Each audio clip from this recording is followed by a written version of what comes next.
Here you see Tiberium. Some say it is the root of all that we fight for.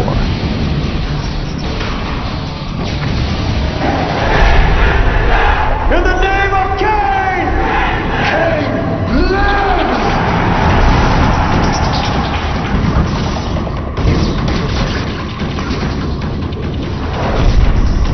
And now I call upon you again to bring glory to the Brotherhood.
Wants you out.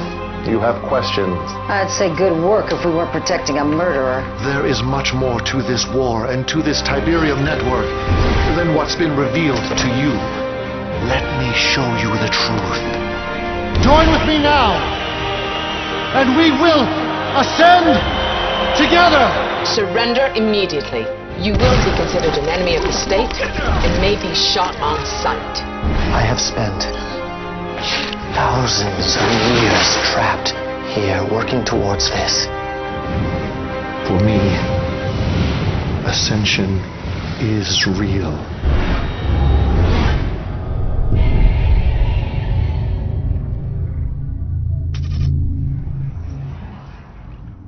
Relax. Relax. It's the only way to guarantee your safety.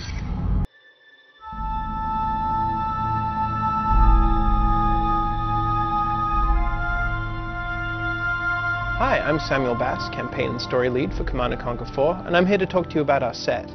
Now, what you may think of as a traditional CNC set is essentially this. You put a green screen here, put in some kind of sci-fi backdrop, you have Joe Kukin glowering at you, some blinky lights, and that's a Command & Conquer set. But what we've tried to do with CNC 4 is take it a bit further and create a real location, something we can move through, something you can interact with. So if you follow me, I'll give you a guided tour. And where we're going is the bridge of the Global Stratospheric Transport, which is the primary location for Command & Conquer 4. It's here that you fly around the world, righting wrongs, doing good things, or bad things if you want to play as NOD. So here we are entering the main bridge set. This set, as you may notice, is an actual location. You can move through it. We really wanted to have a more believable environment for Command & Conquer 4. We worked with our director, our production designer, and our art director to create a different way of receiving communiques. As opposed to just having them pop up on a monitor, they essentially pop up on this screen in holographic form, which is pretty dramatic because you see people interacting with the consoles behind. You get a real sense of this being a living space. Now, if you move on a little bit, where I'm going to take you next is the captain's area, which is occupied by Colonel James during the actual shoot. She is the principal GDI commander character. You interact with her a lot on both campaigns. And this is her area. You can see the curvature of the Earth, you can see her command console, so you can see really uncomfortable seating, because GDI likes to keep people on the go. And then if you pan over to the right, you'll see the communications console, which, let me show you that. And what you'll see there, just to sort of wrap things up, is that's the actual entirety of the GST. The area in the top right is the bridge where we are. There's the cargo bay beneath. That holds the crawlers that you deploy to the Earth. And, well, that's our set. Thank you for coming.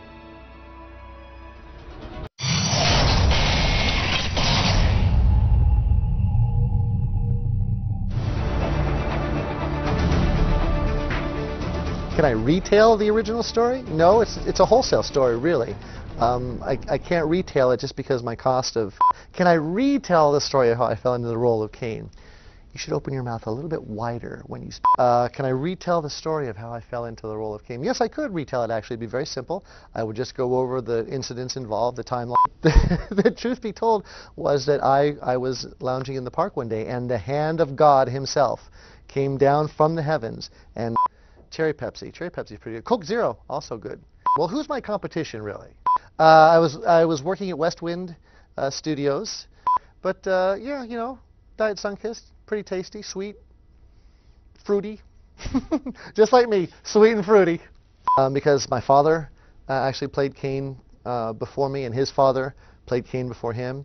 His father before him played Kane. His father before him was a plumber, but his father before him actually played Kane as well. So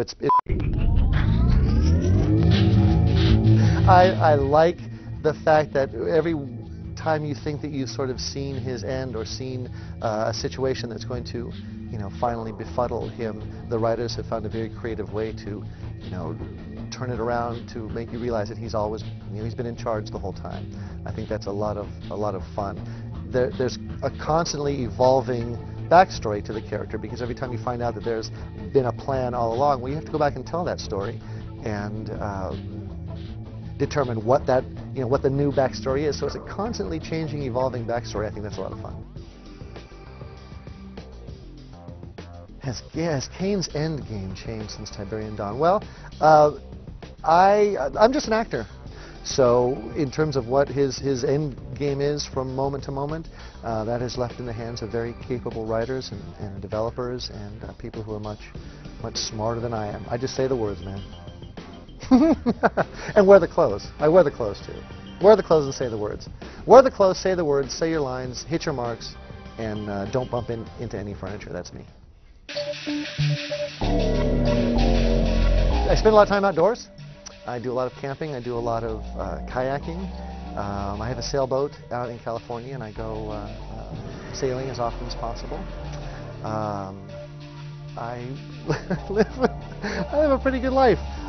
Just lately, although I've been a little bit more busy, as CNC starts to wind down a little bit. Suddenly, I've got a surplus of producers who are coming out of the woodwork and saying, you know, we remember this character from our time as video game players, and now that we're making movies, we remembered you, and we're hoping to bring you on as a bad guy. So I've got a couple of offers from fans turned to directors, fans turned producers. So that could be, I could be looking at that in the future. Don't let anybody tell you any differently. World fame kicks ass. Yeah, so all those complainers out there who are saying love of a vast amount of adoring fans is no fun, bollocks. It kicks ass. When I'm at the conventions and I'm walking through the halls and I hear just in the background, "Hey Kane, nice ass," that's really very, very flattering. You know, look, in all seriousness, I've always said and will continue to say that Command & Conquer fans are the most loyal. The core fans have been very vocal in support and criticism about what works and what doesn't work. So I think we really have just the greatest fan base ever. I've always been really, really flattered and humbled and quite frankly surprised by the sheer number and enthusiasm of the Command & Conquer fans out there. Proceed direct. Maintain approach speed.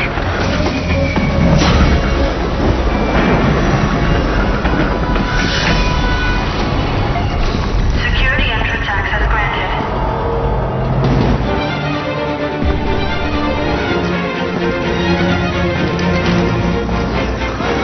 Package is on site.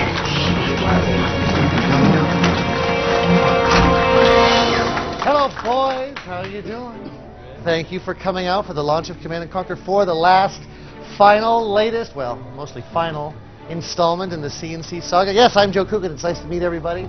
So, yes, we're finishing it off. The story is going to come to a dramatic, climactic ending where, I don't want to give the end away, Kane is eaten by wild dogs, which a lot of people, I understand, are actually grateful for. I have to say that with this being the final, incarnation of the game, I'm just gobsmacked that it has lasted as long as it has and has become as popular as it has. If you had told me that, you know, 15 years later I would be standing in a record shop in, where am I, Amsterdam? In Amsterdam here. I wouldn't believe it. I would not have believed it. I'm really happy to be in London. Thank you so much for having me. I hope to get a chance to shake everybody's hand and say hello personally, so please feel free to say hi during the course of the day. So thanks for having me out, everybody.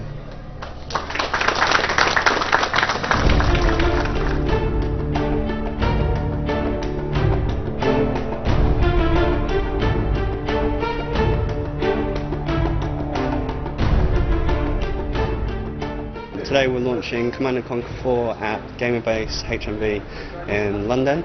We ran a competition for about 50 people through Twitter to come along and play the game. We've got a special guest star, we've got Joku Kane.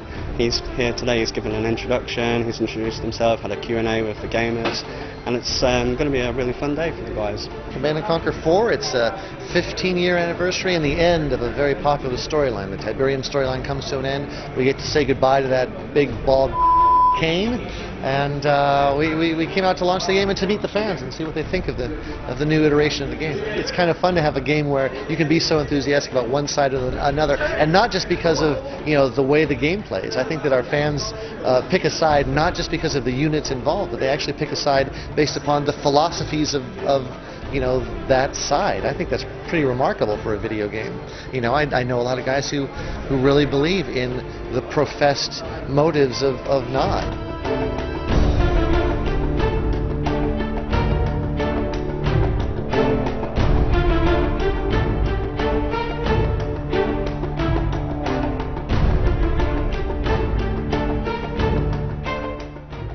I've been playing it since it came out, the first one, Command & Conquer, when I was about 6 years old. Yeah, I'm very excited with Joe. He's been, because I was only little when I started playing, he's been terrifying my life pretty much, yeah. It's nice to know he's a nice guy. It's been good fun. It's good fun. Yeah, nice finally meeting Kane. Command & Conquer 4, obviously it's day of release, so it's great to get an early look on the game. I'm really enjoying it. It is fantastic, absolutely fantastic. It's really accessible.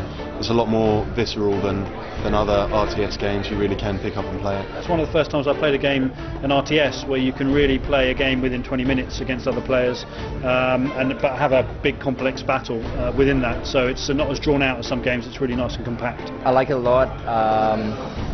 It's CNC. I like anything CNC. Hope there's going to be more games in the future. When you think of RTS, you think Command & Conquer. It is the best you can get. It's great being here in London. I'm really excited to introduce Command & Conquer 4. I hope that people enjoy it as much as we've enjoyed putting it together.